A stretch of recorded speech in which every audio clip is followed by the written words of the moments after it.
So therapy is like you have this fracture or this break, and it's uncomfortable, right? You walking on your leg, and it's just like, man, this hurt. So you go get it checked out, and the doctor says, oh, you got a broken leg, or you got you broke your toe, or you broke a femur, or something like that. We're gonna have to cast your leg up, right?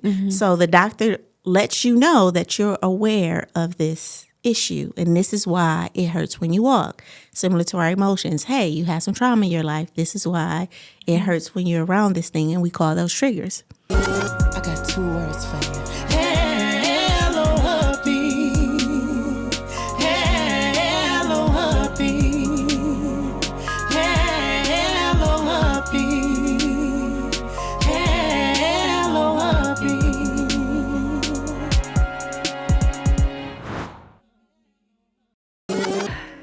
Welcome back, everybody. It's Jessica Reedy. I am so happy to be here for this episode.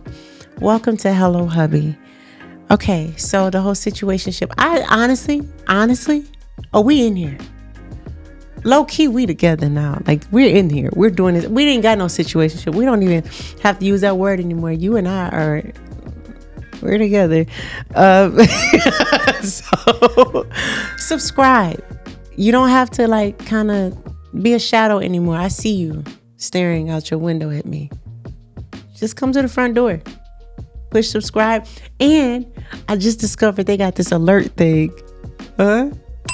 Latira's going to put something blinking right here. Do the alert thing so it can come to your phone like your text messages.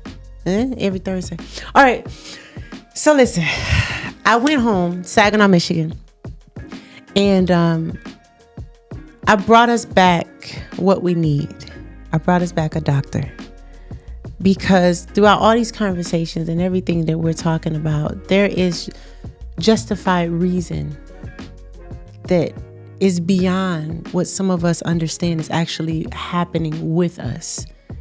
A lot of times we can give credit to one thing when it's a whole nother thing that's interfering with us progressing.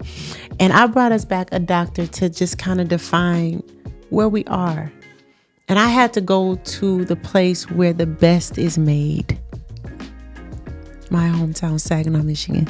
So that means I brought you back the best. Everybody, please make sure you find out who she is. Follow her. She's just amazing. I've been knowing her since I was in high school. She did my hair for prom. One of the best hairstylists I've ever met.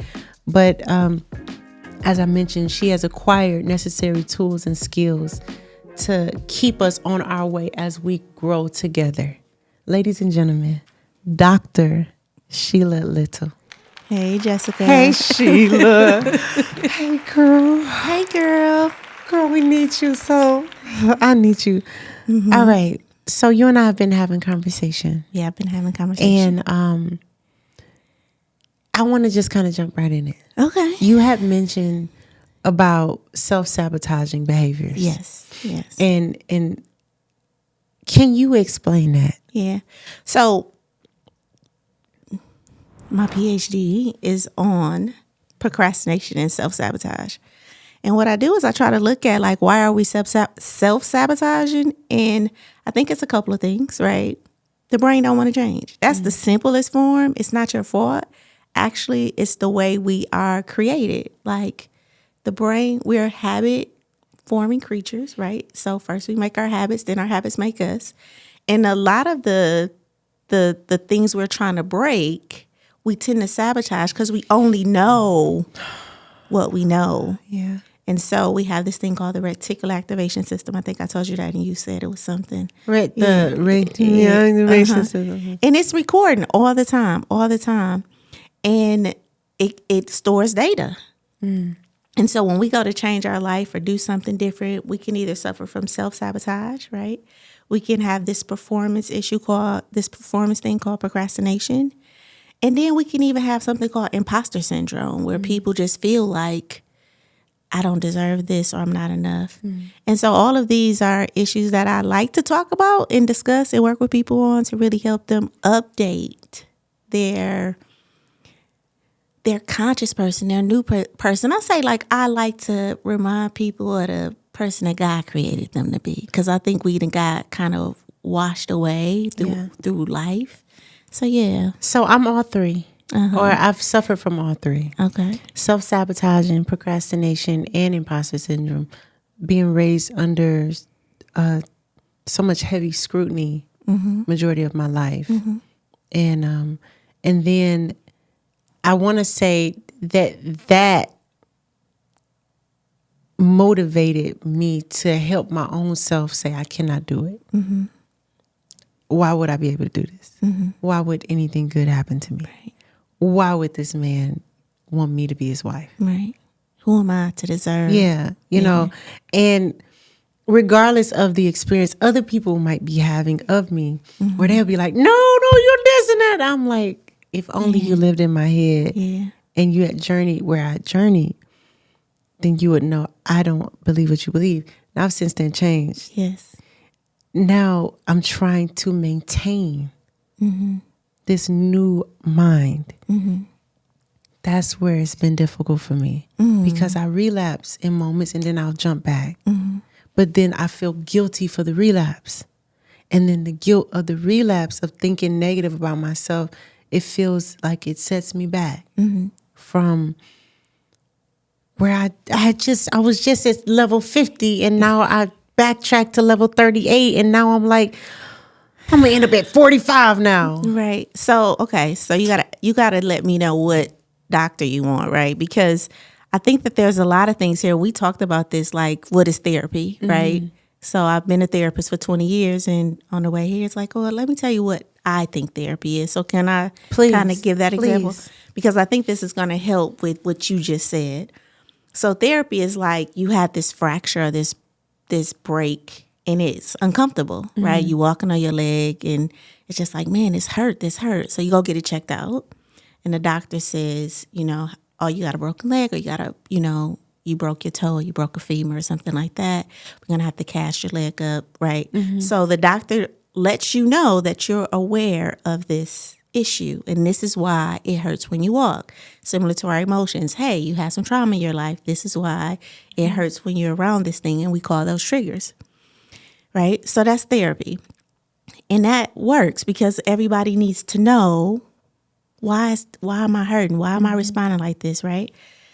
But I don't think it just stops with therapy. And I think this is where now when you start having this conversation about backsliding and all of that, I said, so if you've been off your leg because you've been working and you've been healing yourself and you got this leg cast up for like 6 weeks, what's the next person you should go see, Miss Jessica? And what did you say? Physical therapist. The physical therapist. And why should you go see the physical therapist, Miss Jessica? So you can learn how to get back on that leg. So you can learn how to get back on that leg. And that's what I do, right? So I don't just do the therapy and identifying like, hey, you got this trauma in your life, and let's talk about that over and over and over again. It's like, hey, you got this trauma in your life. Let's heal that. And then let's change the narrative. So as a narrative therapist and a cognitive behavior therapist, let's change the narrative, tell ourselves a different story so we can get back to our optimal self. Okay. And a lot of that is we have to get rid of how we used to think about situations. So you just said, back to what you said, you know what, Sheila, I've been doing all this work and, I feel like I take 50 steps forward and, 10 steps back or 20 steps back, and then I feel guilty. Well, see, we're not in relationship with guilt no more, Miss Jessica, right? So that's one of the narratives that we're not in relationship with no more. Now we're in relationship with compassion. So we understand that life is the ebb and flow. Does that make sense? I love that. Right? Giving ourselves grace. Yeah. Yeah, because we on a different path. We healed. We ain't broken no more. So when we was broken, we could say guilt. We could say shame. But when we heal that, we have to change our language too, right? And I tell people, like, sometimes life is like your playlist. Like, you get all this stuff that's been handed to you, all these songs, all this music, right? And we're responsible, though. So if we play the song right now, that was from our mama's time. We know that song. We know what the kitchens, we know what it smelled like on Saturday morning, right? It's going to trigger all of that. And we can't do nothing about that. That's downloaded in our system. But what we do have the power is to upgrade our playlist. Like we can put new music on, new music in. Does that make sense? It does. And I say, if I remember 50 negative things that was said to me as I was a kid, it's my responsibility to tell myself 2,000 positive things. So guess what? The 50 gonna pop up every now and again, but I'm gonna hear them less because I've upgraded my language. I'm gonna hear them less. Yeah, I love that. right. I was telling you when we were riding here, how much I focus on just positive thinking. And it's because of so much negative that had been poured into my head from my upbringing. Yeah. And it was carried on into my adulthood. And I attracted more of the same kinds of people that kept pouring into my vessel. Just, you can't, why would you, who would, nobody would. You, and it was just so much that now I like started working that muscle again of like positive. No, everything's gonna work out. Yeah, everything's working out great. And it used to feel like a marathon. It used to be the most exhausting thing to conquer my mind. Yeah, you know. And now the hard muscle is really maintaining it. I got it. Like I'm an athlete now. I got an athlete body when it comes to that. Like my body's now athletic. You can tell I work out. But then I have too many cheat days. You know what I'm saying? I have too many cheat days, you know? And it's like, now I'm sitting on the couch watching the videos of workout. Like, oh yeah, that's a good video. I probably should do that tomorrow. And tomorrow is, and how do I maintain, what is the thought pattern that I could adopt outside of what I've already done to keep me here past positivity? Like, is there a higher space past just being positive? Yeah, so this is one of those narratives again, right? This is one of those stories that we tell ourselves that I got to be positive, I got to be positive, I got to be positive, right, to outweigh the negative. And because that is a belief, right, that we have, then we only want to be around positive. So we're like, oh, no positive, no negative thoughts. But truly, Ms. Jessica, the reason why we got lights on right now is because of a negative and a positive charge. They go together, right? So the goal is not to so much be higher than positive more than it is to anchor yourself somewhere in the middle of negative and positive. So no matter what's going on, I'm going to be right here. This is my seat, you know, right? So we're going to anchor ourselves in the to me, coming out of healing, when we're healing, the two emotions that we can anchor ourselves in is humility, right? So when things are up, I fell in love, right? I got this job. Humble ourselves and don't go all the way up like, yeah, you know, because we're not stable enough. We're still learning how to walk on this leg, right? And gratitude when things get low. Well, what did I learn from that? Well, I'm so happy that it wasn't this, right? And if we can stay in the middle of life like that and anchor ourselves, then we'll learn how to handle life as it comes, right? I think that's what the serenity prayer is all about. Yeah. And then also by adopting it, you know, because again, I've had an opportunity to kind of digest it from the conversation we had earlier. It would help me not feel like I have to control everything. Yes. Control all outcomes and prevent circumstances. You know, I've become so heightened in my senses of pain and acquired all of these new eyes to see it coming from afar. I'm like, oh no, that smells like such and such. That looks like, you know, to where I'll manage that thing and I'll control the narrative. Yeah, I'll maneuver around it. I'll say, ooh, you just look a little familiar for me, you know, and being anchored when I'm hearing, and tell me if I'm wrong, but it allows me to be safe knowing that I get to be me in this moment.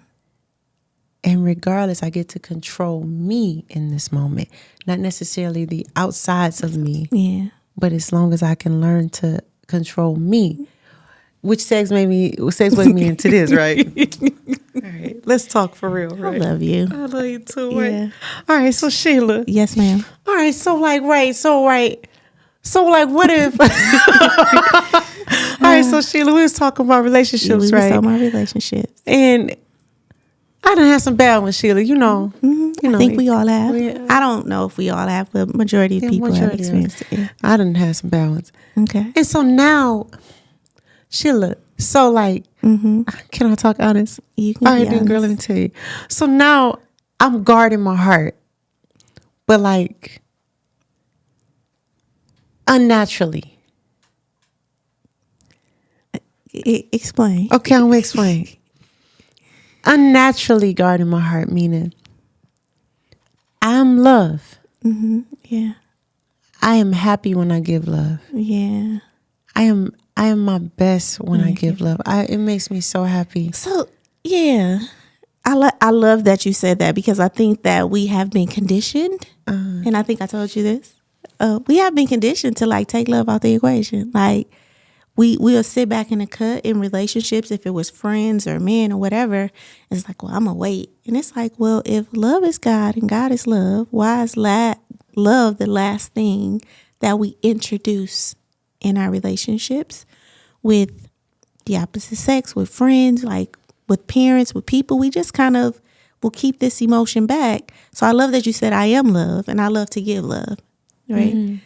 Now what's the Ryan, watch this, right? So let's say I like this guy, right? Let's say I like this let's guy. say you like it. And I'm happy. And I give love. But I don't give me in the love. I give love. But I'm like, the whole time I'm like, Side eye. Yeah. not just side eye, but just side eye for me. Like, you great. You great. Yeah. However, I've had this show before and it normally ends right around now. So Right. it's like How that much? trying to get over the fears that were created and cultivated from my past Yeah. and realistically be present without them. Yeah. So here's the thing. I do want you to know that either you're running from your pain or you're running towards your pleasure, right? You can't do both. Or either you're running from your past and you're running towards your future, or you're running towards your future, but you can't do both. And most of us are running from our pain and we're running from our past. And what that causes us to do is run directly back into the pain and replay our past over again. And we wondering like, what is this? Yeah. Why do I keep running into the same type of guy? Like, what is wrong?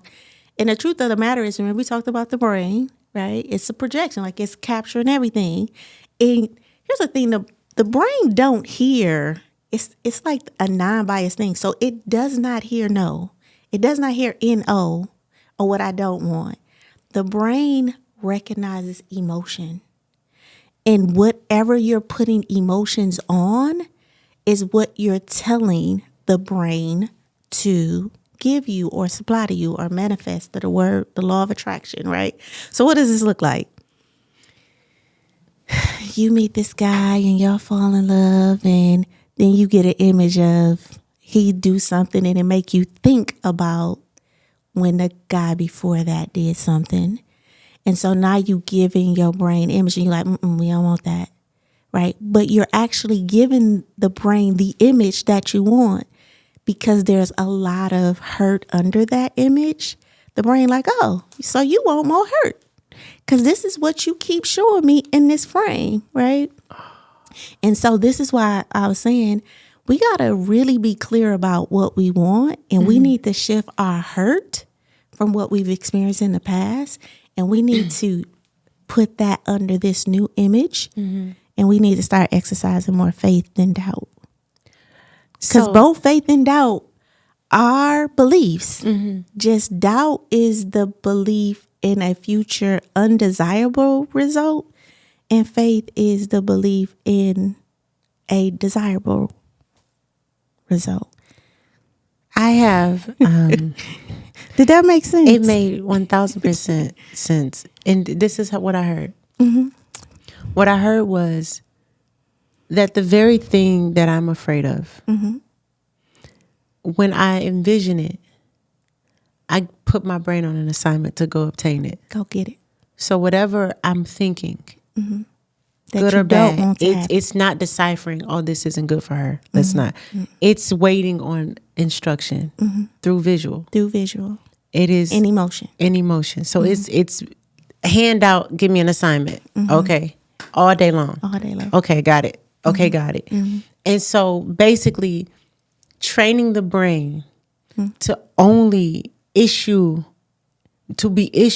positive, good image, what I actually want. Yes. Not what I'm afraid of having. Right. Not what I'm running from. Not what would have been.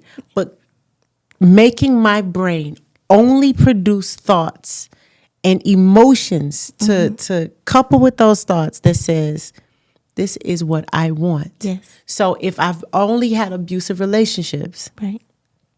and I'm with a guy that looks like an abuser of my ex, one of my exes that was an abuser, I'm not going to say to my brain, I hope he doesn't abuse me. Right. Exactly. I hope he doesn't hurt Right. me. I hope he doesn't hurt me. Because what are you telling the brain when you're saying that? I want him to hurt me. Yes. I want him to abuse me. Right. And what do you start to look for from him? All of the traits of an abuser and somebody that would hurt me. So I basically start to make him do the very things I don't want, because I want to prove this wrong or right, but my brain is going to prove it right, since my brain can't decipher the right or wrong when it comes to giving me things. Yeah. Wow. Yeah. Okay.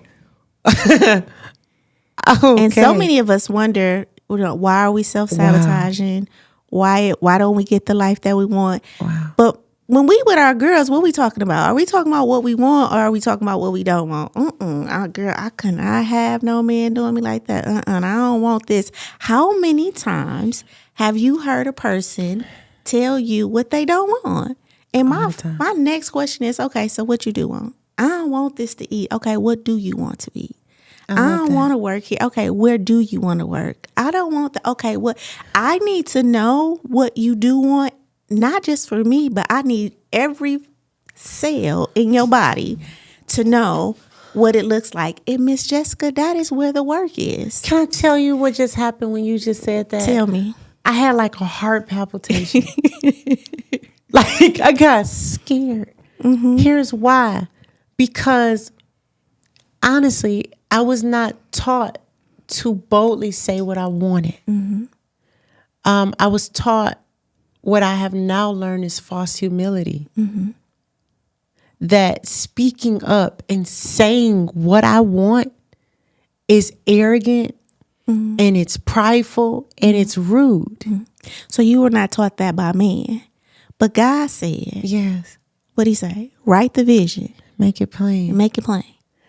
So watch this, right? Which means I have to, I got to work on this. Because it was like a lightning bolt. It was like, you want me to say, what do I want? Right. So this is where the work is, though. And I think that, and this is why we start to self-sabotage. This is why we procrastinate. So my dissertation is really looking at the relationship or behaviors between emotional intelligence and procrastination, and saying, hey, is procrastination really an emotional issue?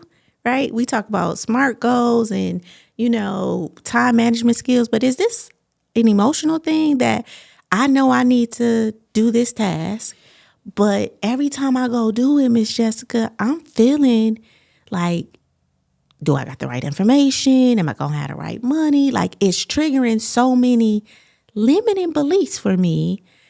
And then, so I just wait till the last minute and then I do it. And then now I still got a negative emotion because I did it so good that if I would have had like 4 more hours to do it, I would have did it so much better. And this is how we know we in a relationship with this negative emotion, because you got it done. you got to be, and you was like, yeah, but that wasn't good enough, because if I would have just had 4 more hours, though, I should have did it earlier.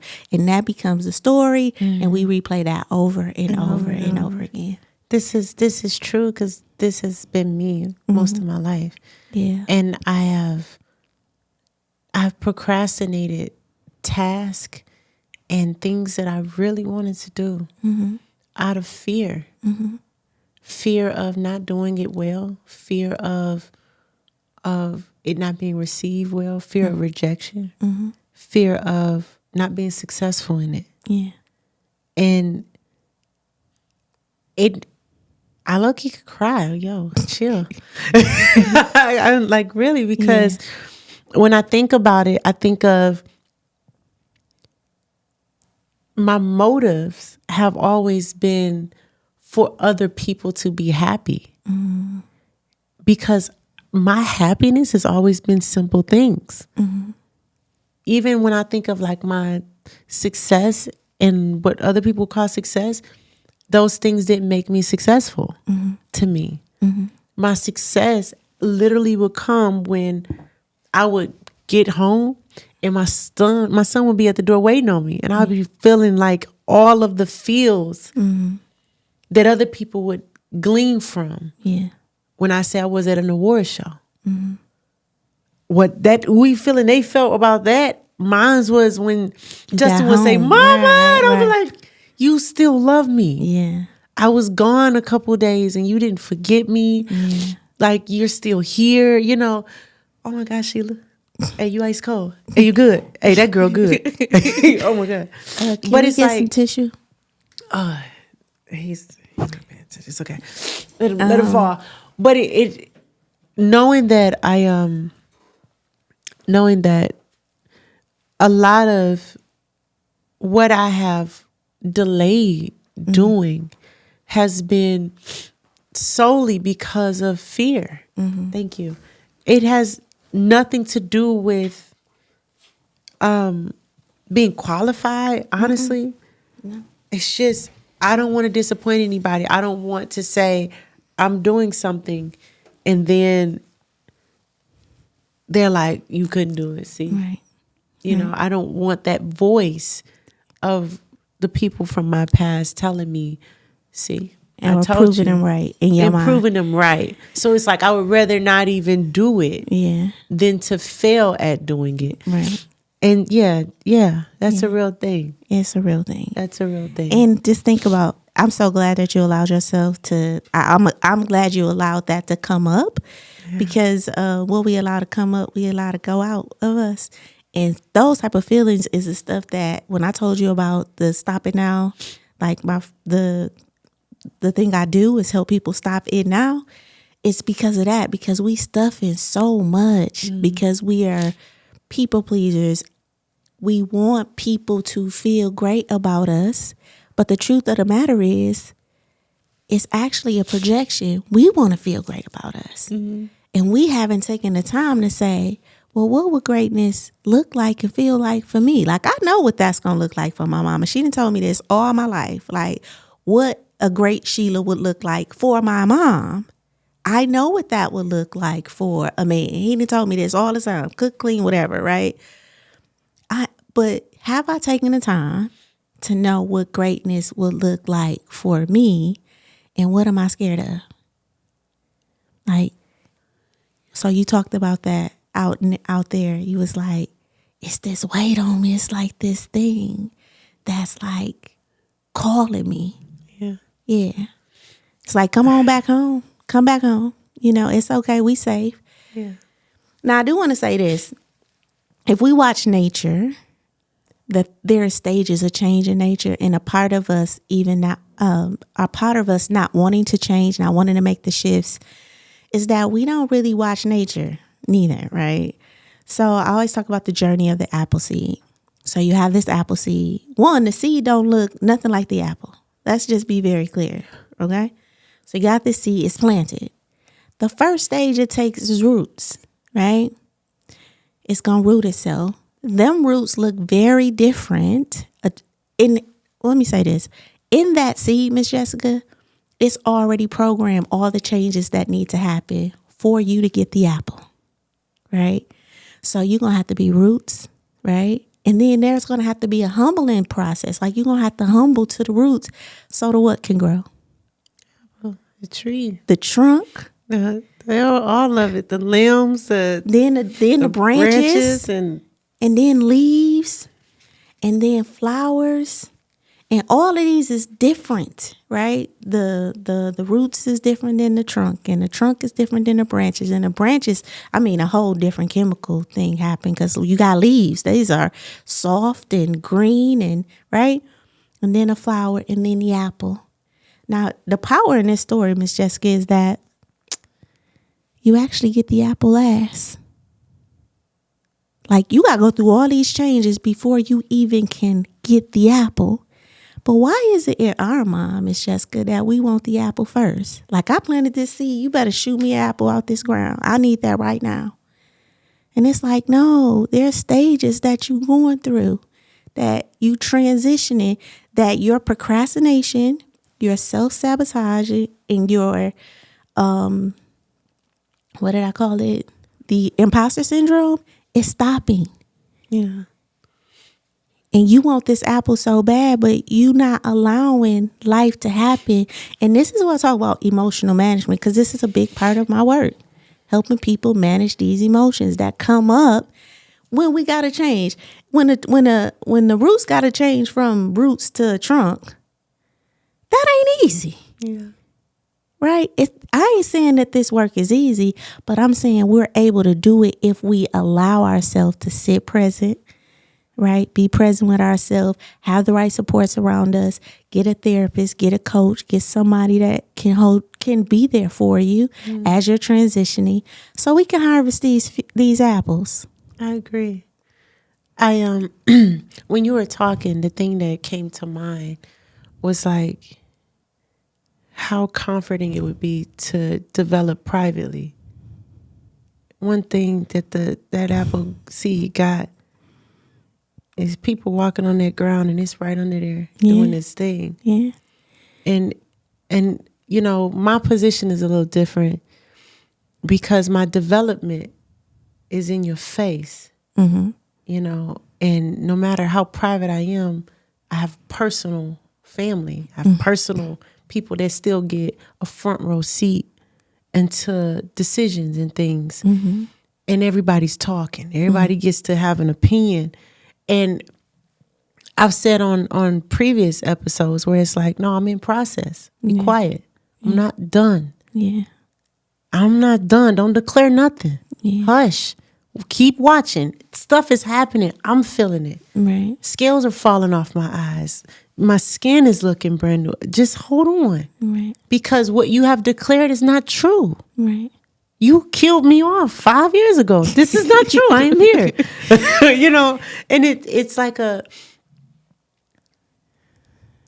how I wish sometimes that I could take my children off somewhere and we could just develop and I could just let them develop. You know, I homeschool them for this reason. So that they can become themselves without being bullied, you know. And truthfully, I homeschooled them because I was bullied. And I didn't want them to have to go in the mirror and do all of that. I'm not a loser. Nah, you just let me build you up first. Right. You know, I pour into my kids. Let me give you the foundation first to stand on. You are this. You're this. And anybody say different, now you know they lying. Right. So I heard you say something very powerful. So I want to talk. One, your vulnerability is remarkable, and I think a lot of people feel the way you feel. One, we just can't shelter ourselves from life, right? Yeah. So we have to go through the exposing, like, okay, the roots of the tree. But then at some point, the tree got to expose itself to the elements of the earth, the animals, the sun, the rain, the cold, right? So there is going to be a point in life where we're going to be exposed to the elements, right?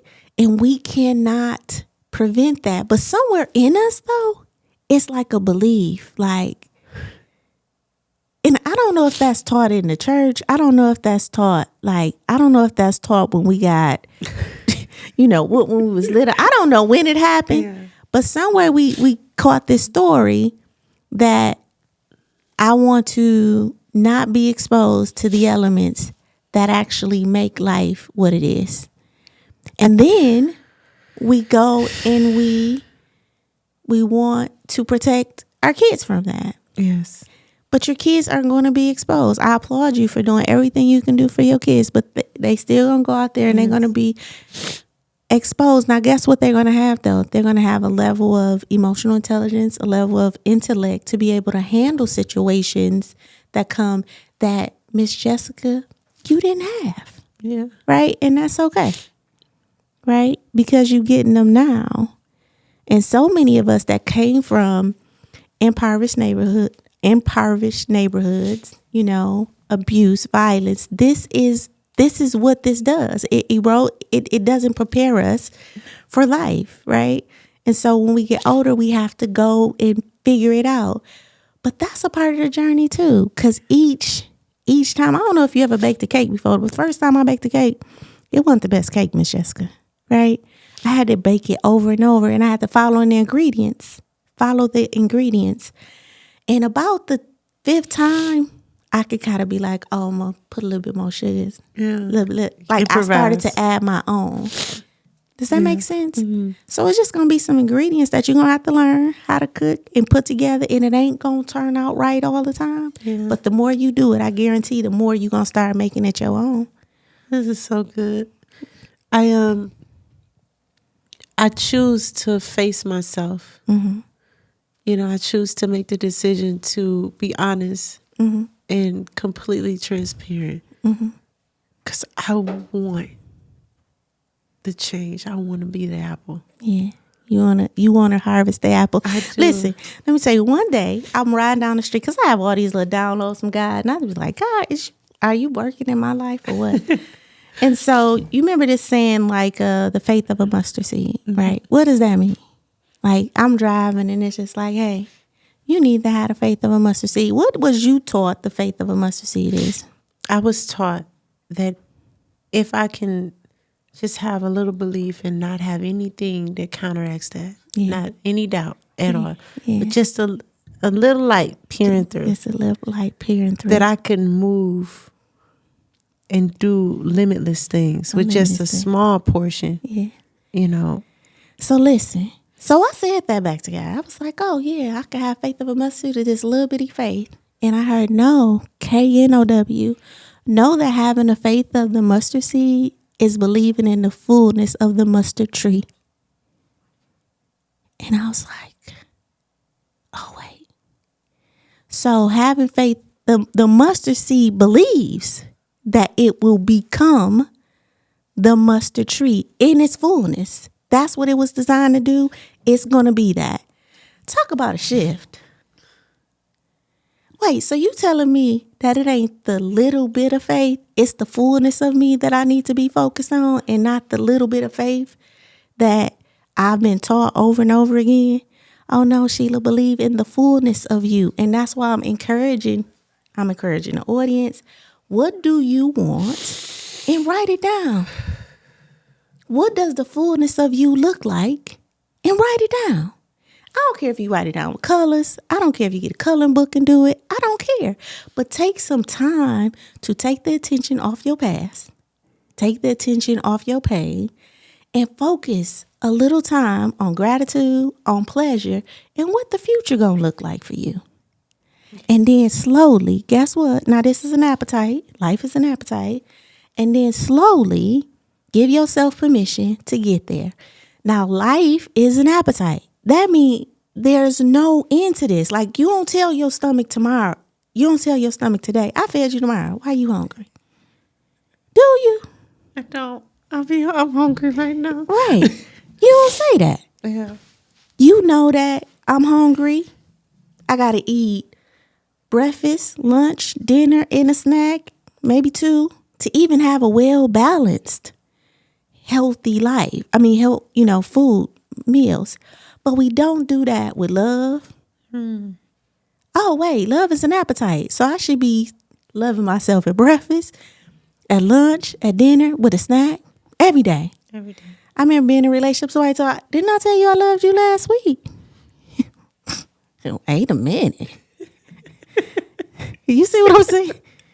No, I need that every day. And that don't mean I'm thirsty. And that don't mean I'm greedy. And that don't mean I have a deficit. You don't tell your stomach that. But when we start to shift, this is one of those narratives that we have to change. We can't take the old story from when we was hurt. Like that trauma did solidify trauma for the years that you had trauma.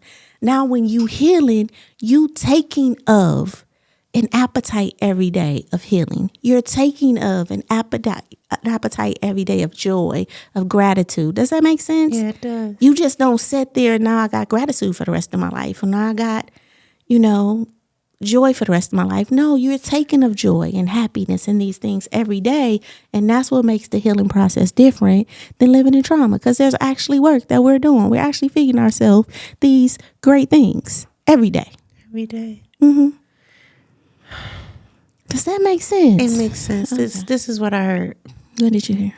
Because I got to play it back so I can have it in the inside. And correct me if I'm wrong. But for me, when I have an appetite, I go seeking out what's best for my goal. So right now, my goal is to lose some weight. Mm-hmm. And so my appetite and my desire to fulfill it has changed. So I go to Salada or a healthy place to feed my new goal. Mm-hmm. I don't just go to get a burger. And since I am in the process of healing from so many things, my new appetite should position me to go and feast from things that can feed that goal. Yes. And so the goal of love, to be surrounded by those who have that in its purest form. Mm-hmm. That you can love and that loves you, loves your presence. And I ain't talking about no romantic love. I'm saying, man, I really love being around you, right? It's just the energy shift in the room. Yes. I'm sorry for interrupting. Yes. And that's with gratitude. And that's with making sure that I manage my emotions. Yes. And being present. Mm-hmm. And not being around people who would evoke the fears of that present moment. Mm-hmm. But then also being okay being around those people and not being moved. Right. Because I think that's what we try to do. We want to control the atmosphere. We want to control the atmosphere. We do. It's like, I don't want to be around you. I can't be around that. I can't be around that. I can't. It's just triggering me. And it's like, but it's going to be a time where you're going to have to be around it, right? Because we can't control everything. If it's at work, if it's... When do you, at what point do you say, I have enough now? I've feasted enough to now go into environments that I know for sure are toxic. I'll give an example. Some of my family trigger me. Mm-hmm. They just do it. Yeah. They got me. Yeah. And so I avoid spending long periods of times around them. Mm-hmm. I avoid it. Yeah. I didn't used to, because I used to be very confrontational. Yeah. I thought that in order to get it away, I was to conquer it. Yeah. But now I avoid to manage this space that I feel is still developing. Yeah. But then at what point do I put my big toe on the ice again and say, okay? So I think that, you figure that out with, your coach or whoever you're working with. But I would say in that case, there's awareness. We have to just be aware of our emotions and how we feel things. Like I always hear people say, I want peace and I want to be happy. And we hear this thing like, well, peace and happiness is in you. But I feel like you bring the peace. Like you get to decide that thing is not going to trouble me. Like I already know you. And I think a big part, Miss Jessica, is that we just don't allow people in life to be what it is, right? We want to change people. We want people to adjust. And it's like, well, if I know you hollered for 7 years. Why I want you to be quiet today? I can just accept that you a hollerer, right? Yeah. And I don't have to. That don't have to trigger the same story for me. Now, what I can protect though is myself. Meaning, if you hollering and screaming and being abusive, like that's a whole different thing. But if I know you a loud person, like why every time you come around, I'm like, oh, she's so loud, here she come. Well, can you just please be quiet, right? Yeah. We're not accepting. Yeah. And that's just an example, but I think that we really need to learn how to accept life. We're so resistant to accepting people in their truest place. You know, people only doing the best they know how to do with the information they have, and everybody don't have access to the information that you got. I've reached this level, right, of accepting a person Or where they you are, got.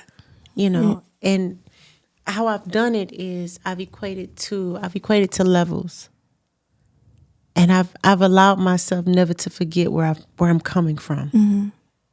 I'm coming from the fire and then to the smoke and to now clear skies. But in the fire, I thought a certain kind of way. Yeah. I talked a certain kind of way, and when I get around people that's still in fire and they talk a certain kind of way, I've learned not to be offended or not to take it personal. Like, oh, you still in the fire? Yeah. I understand. I know this language. Right. Oh, okay, you in the smoke. You in the thick smoke. I know this language too. Yeah. And I used to take everything personal. Yeah. I used to think that whatever someone was saying towards me was against me, was to do harm to me. And it wasn't. They were at a level. They were at a level of understanding. And whatever I was doing, they didn't get. Yeah. And so they communicated from where they understood. You know, two things is coming up in my spirit. The first thing is I remember, you know, much like you grew up in my family, you know, the breadwinner, you know, I made a lot of money back then and had to take everything. I remember walking away from that and people like, you stupid, you dumb, you know. And I'm just like, wow, like, but I had to sit in that feeling of rejection long enough to no longer reject myself. Right. So until I sat in it, until I got all right with the decision. Yeah. And that was very, very hard. Like, you know, because I'm like, well, can't y'all see? Like, I'm gifted and talented. Like, I don't put food on your table, right? All this stuff. And I think that we're not patient with ourselves. We don't get to a point, Ms. Jessica, where we are accepting of that thing that we want other people to be accepted. Like, tell me I can sing. Because once you tell me I can sing, then I believe that I can sing. Well, no, because I can tell you can sing all day. But if you don't believe it, you ain't going to hear that. You know? Can you tell me I'm beautiful? Because if you tell me I'm beautiful, then I'm beautiful. And then it's like, hey, beautiful. And it's like, well, what you think beautiful, right? I mean, are you just playing or do you really think I'm beautiful, right? Because you don't believe it. So we have to create space, and that's the appetite. I agree. Creating a space every day for the things that we want people to see in us, for us to have it ourselves. You know? This self-love thing is so real. It's so real. You know, really loving yourself. And that means being a friend to you. Not being self-confident, which means you are competent in a skill and you're able to produce that skill over and over again. So you confident in that. So you can go turn it on and cut it off. Right? Not self-esteem, because you can go look nice, smell good, and all of that, because you know you got worth and value. Now, it may be being violated, but you understand a violation is there because you got a little bit of self-esteem. But self-love is, are you a friend to you? Yeah. Or are you looking at yourself like, oh, girl, you so fat. Oh, girl, now why you say that? Now you did that stupid thing again. Right? And this is your conversation with you, but you would not dare say that to a friend. If a friend came to you, because I just told you I'm with a nutritionalist, and you was like, girl, you look good, right? Like, you're being a friend to me with your words, but are you using those same words to be a friend to yourself? Or are you the annihilator? Are you in your mind like, you stupid, you dumb, you crazy, you know what I mean? You done this thing over. And we need to learn how to love on ourselves. I agree. I've changed my language towards myself, and then I catch myself when I'm off. Yeah. I'll be off. I'll say something that I'll be like, that was mean, Jessica. Why did you say that to yourself? Don't be mean to yourself. No, you're doing just fine. You're doing awesome. I'm You're so doing proud of you, awesome. Jessica. I'm so You proud know, of you. Yes. and that was hard. But that's the appetite, and that's what I'm saying. But that's going to be the journey for the rest of Jessica's life. Yeah. And I think that we don't get that. That we think that just one day the confidence like is supposed to switch on to Jessica, and she's just supposed to be confident for the rest of her life. It's like, no. Like, you need to do things to take of confidence if you want to stay confident. You got to do things to take of love if you want to stay in self-love. Like, this ain't a light you just pop on like that. It don't happen the same as trauma. Trauma, you can literally hurt somebody and say something one time, and that thing could live with them for the rest of their life. And we try to transition that same type of energy over into life and say, well, I can do this one time and it's going to feed me forever. I don't know nothing in nature that does that. Yeah. When it's active, when something is on, it's constantly moving. It's constantly generating, right? It's moving. And only in death do we decay and just stay stuck. And that's what trauma does. It's like death.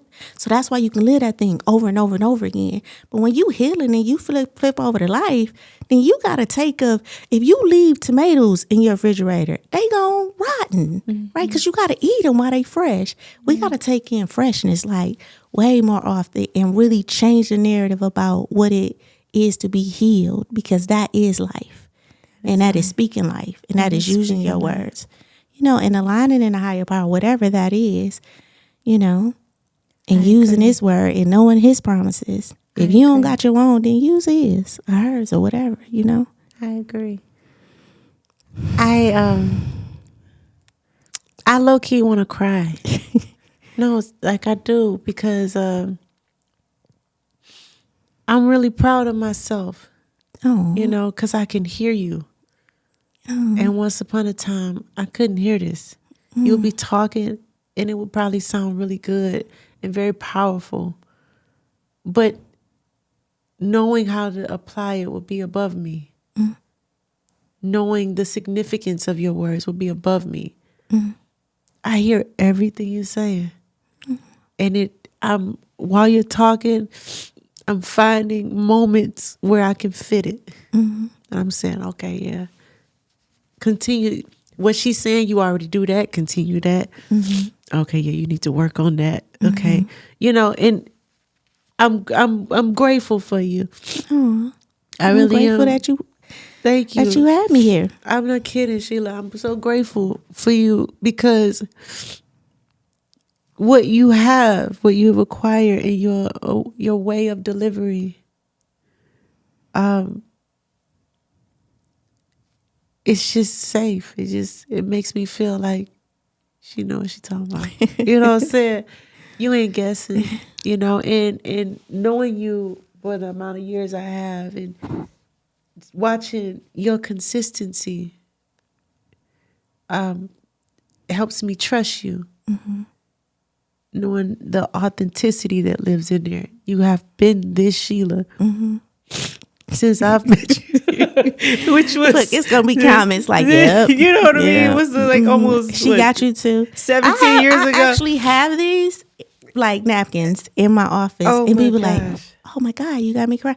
No, but I like that. I like that, that we can access our emotions, that we give ourselves, permission to access these emotions. Because like I said, what come up, it's gonna come out. And then you can be transformed. And so I'm just grateful that you trusted me with the opportunity to be able to have this conversation, with you about some things that you have kept to your bosom, right? Like, oh, you don't get access to this now. You can get all this, Jessica, but they're right here.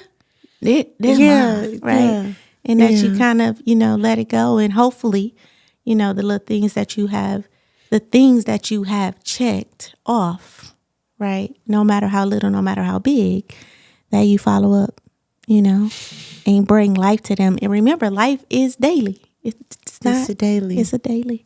It's a daily thing. And if you don't do it, then it's the non-judgment. It's the compassion. Like, okay, Because, I mean, first we build our habits and then our habits make us. Let me say that. First we build our habits and our habits make us. Somewhere in our mind we think, I'm supposed to learn how to do something once and I'm supposed to do that over and over and over again. Who taught you that? Yeah.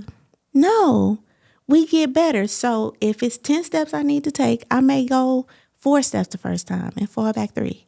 But I need to get back up, and then the next time I went 5, and then I fell back 2. And then I need to get back up, and then, I mean, remember when we learned how to ride our bike? Is that not what we did? Yeah. You got on the bike, you fell. But you were so dedicated to learn how to ride that bike. You got back up on that bike. You scarred your leg. The back of the thing cut. I got so many little nicks on me. But you got up, and you got back on that bike over and over again. And then when you learn how to ride it, then you try to ride with no training wheels. I mean, no hands, end up falling, right? But you didn't stop trying to do that. So we had these desires when we was little kids, like we wasn't going to let the fall or the hurt or the pain stop us. And something happened when we got older, like, well, why is the hurt and pain still here? Like, we don't want that. But that's a part of the growth too. It's a part of the growth. Yeah. Thank and it's you. not a good or bad thing. It's just a part of it.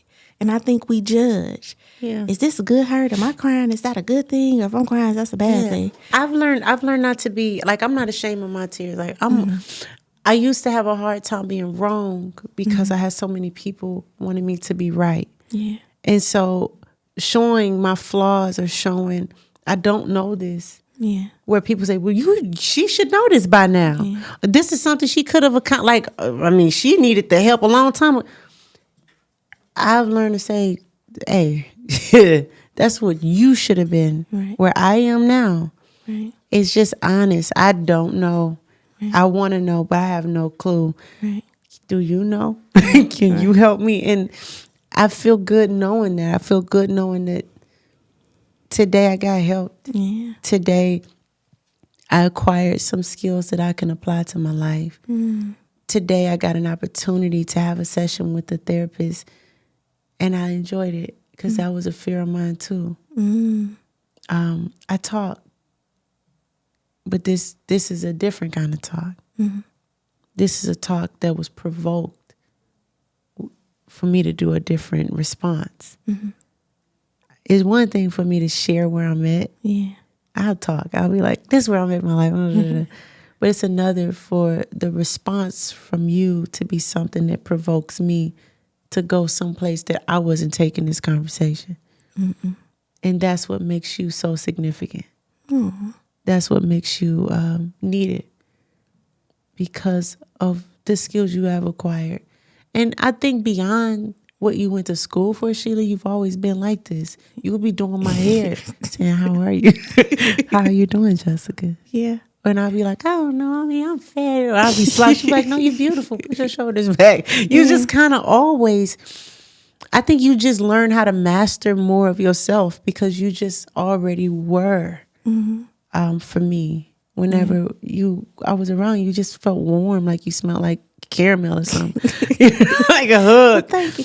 I do tell people that. It was like, oh, you're a good therapist. The way I'm like, I think that this is kind of my gift. And I think that therapy, and it's the creative part too, because even in doing hair, right, it was taking this individual's head and putting a pin curl on it, pin curl ponytail. Now, I didn't want to put the same pin curl ponytail on everybody's head. This is true. Right? So how do I make this ponytail different? Like, oh, her face is like this, so I need to part her hair. And I think that's what made me unique because I was able to create, right? And that creation allowed me to connect. And from that connection, I was able to contribute to that individual either through their hairstyle or whatever. Yeah. And I think those are the 3 things we need in life, right? A place to create, a place to connect, and a place to contribute. And so just switching over as a synergy coach, I call it synergy coaching. So I do a little mindset coaching, therapy, and in consulting. I think switching over to that allows me the space to create, to connect, and then to contribute, right? And encourage this person to contribute. So it's not that I'm just contributing to this individual, but now they're contributing to their life. And now guess how many people Jessica is going to impact from this experience. And that excites me. That's awesome. You know, that's awesome. Me. So I want to have you back. Okay. I think that this is something that is important, that is needed for the show. To have a doctor on to just kind of level the playing field of you, all this talking, exchange of opinions, and this how I handle it, and that's how I handle it. And it's like, yeah, well, there's this rectal flick of the thumb back in the back of your head that, Yeah, and so I want reticulation you to system. come back, Sheila. You have represented our hometown very well. Oh, well, thank you so I am much. so proud to be from Saginaw, Michigan, sitting next to you. It makes me feel strong. Oh, thank you, So ma'am. thank you for you made being me here. Feel strong. Yeah. Please tell everybody how they can become a client, how they can be consulted by you, how they can get in contact with you to start their own journey. Well, actually I have this Elevate Her challenge. It's a 30-day affirmation challenge. I think I was telling you about that. So if you just kind of want to test the waters with me and kind of see a little bit, I would encourage people to do that. And that's just at www.elevateherchallenge.com. And then connect with me on I Am Shaping Solutions. That's the name of the company. I Am Shaping Solutions, right? I am shaping solutions. Yes. I am shaping solutions. And then elevateherchallenge.com. Yeah. Okay. And I think those two places you'll get to engage me, on Instagram. You can just click the thing. It's going to show all the stuff that I got going on. So your Instagram is I Am Shaping Solutions? Yes. Okay, so at I Am Shaping Solutions. On Facebook, at I Am Shaping Solutions. On YouTube, Shaping Solutions. Shaping Solutions. Okay, and Facebook, I Am Shaping Solutions. I Am Shaping Solutions. Yes. I just thank you. I just thank you for being vulnerable. I thank you for having me come in. I thank you for having this conversation. And remember, therapists or any help is like dating. You got to find a person that's right for you, right? Each therapist has their own set of things they practice in. For me, it's CBT, it's narrative therapy, and it's solution focus. So for me, I'm looking for root cause issues and how do we now do some cognitive behavioral changes within that. Some therapists are more trauma focused, some work with the inner child. So you have all these different therapists that have all these different focuses. And I think when we start talking, because it's a conversation about therapy in our community and educating ourselves on what would be the best therapy for you, and that's your journey. So you may go to 3-4 therapists or coaches to find your right fit, but I'm glad I came and sat in your seat and it was it was a perfect match. And I wanted to make sure I said that to people because I think that people get in therapy, and I've had clients that just I felt pushy or whatever. Every client hasn't worked for me, and I haven't worked for every client. And because it is a dance, it is more of an energy, and that's with anything, right? When you sit in a room and you finna be vulnerable, you want to make sure you picking up on right vibes. Vibes is just feelings, right? And that you understand their language, right? And so give yourself the opportunity to, check out a couple of people or follow a couple of people, and definitely give yourself an opportunity to follow me. And please, if that works, please. Oh my gosh, Sheila. Thank you. Oh, thank you, Miss Jessica. I did not expect this. Thank you. Thank you. Thank you so much. We gotta have you back, please. This has been I think she one step closer to her husband. We getting there. We're gonna keep shedding. Yeah.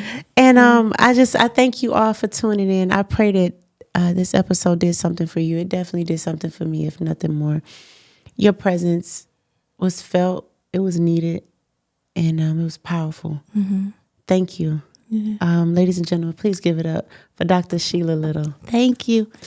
All right, much. everybody. Can I say one thing?